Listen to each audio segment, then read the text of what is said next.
วันแห่งความสุขหัวข้อในมื้อนี้แม่นก้าวไปหาพระเจ้าก้าวไปหาพระเจ้า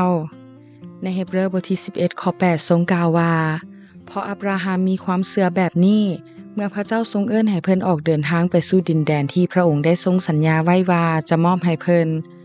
ได้เชื่อฟังและออกจากบ้านเกิดเมืองนอนของตนไปโดยบ่ฮู้เลยว่าตนจะไปไสการแสวงหาพระเจ้าเป็นความท้าทายเป็นความลึกลับและเป็นคำท้าสวนจากพระเจ้าที่กล่าวไว้ในเยเรมียาบทที่29ข้อ13ว่าถ้าพวกเจ้าซอกหาเฮาอย่างหมดจิตหมดใจพวกเจ้าก็จะพบเฮา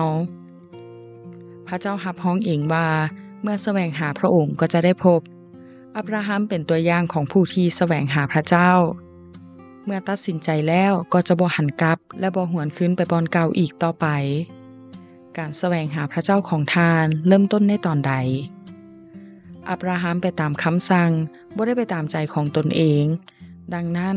เส้นทางความเชื่อของเพิ่นจึงบ่ได้ออกไปจากน้ำพระทัยของพระเจ้าเลยแต่อยู่ในพันธสัญญา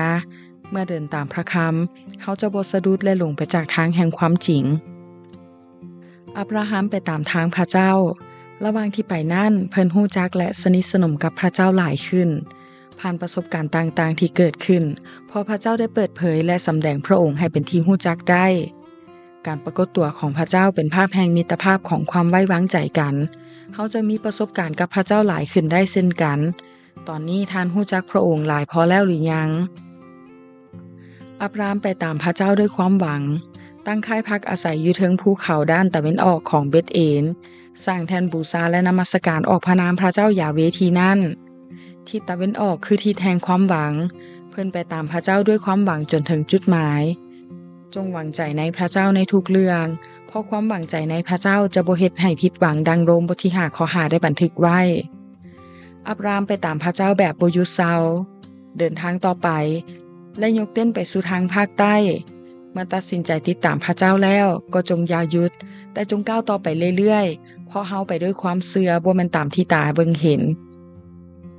ข้อคิดการทรงเอิ้นมาพร้อมกับคำสัญญาเสมอ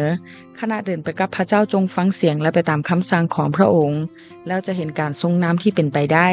และบ่ผิดเส้นทางที่ทรงเตรียมไว้ให้แล้ว